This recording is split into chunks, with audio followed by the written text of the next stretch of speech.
लोकसभा निवडणुकीच्या पार्श्वभूमीवर छत्तीसगड आणि गडचिरोलीच्या सीमा भागात मोठी कारवाई गेल्या काही दिवसांपासून सुरू आहे। आधी 13 माओवाद्यांचा खात्मा करण्यात आला होता। आता पुन्हा एकदा सुरक्षा दलानं आपल्या साथीदारांच्या मृत्यूचा बदला घेऊन 3 माओवाद्यांना ठार करत आज श्रद्धांजली अर्पण केली आहे। 14 वर्षापूर्वी 6 एप्रिल रोजी माओवाद्यांनी जवानांवर हल्ला केला होता। साथीदारांच्या मृत्यूचा बदला घेत सुरक्षा दलानं माओवाद्यांना कंठस्नान घातलं आहे। दंडकारण्यात लोकसभा निवडणुकीच्या पार्श्वभूमीवर सुरक्षा दल आक्रमक झाल्याचं दिसत आहे। विजापूर जिल्ह्यात 3 माओवाद्यांना कंठस्नान घालण्यात यश आलं आहे। सुरक्षा दल आणि माओवाद्यांमध्ये 6 एप्रिल रोजी मोठी चकमक झाली। या चकमकीदरम्यान 3 माओवादी ठार झाले। यावेळी जवानांनी ग्रे हाऊंड आणि छत्तीसगड पोलिसांनी संयुक्त अभियान राबवले आहे। तेलंगणा छत्तीसगड सीमेवर पुजारी कांकेरच्या करीगुटा जंगलात चकमक सुरू आहे।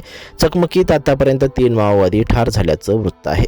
घटनास्थळावरून एक LMG आणि AK-47 सह अनेक शस्त्र जप्त करण्यात आल्याचं वृत्त आहे। बिजापूरच्या SP जितेंद्र यादव यांनी एन्काउंटरची माहिती दिली। उसूर पोलीस ठाण्याच्या हद्दीत ही घटना घडली। 3 दिवसांपूर्वी 13 माओवाद्यांना ठार मारणाऱ्या सुरक्षा बलांनी आज सकाळी संयुक्त अभियानामध्ये 3 माओवाद्यांना ठार करून 14 वर्षापूर्वी झालेल्या घटनेचा बदला घेतला। दंडकारण्यामध्ये ना देशाच्या इतिहासात सर्वाधिक सुरक्षा दल माओवाद्यांच्या हल्ल्यात ठार झाल्याची घटना या छत्तीसगडमध्ये घडली होती। आजचा दिवस सुरक्षा दलांसाठी काळा दिवस म्हणून ओळखला जातो।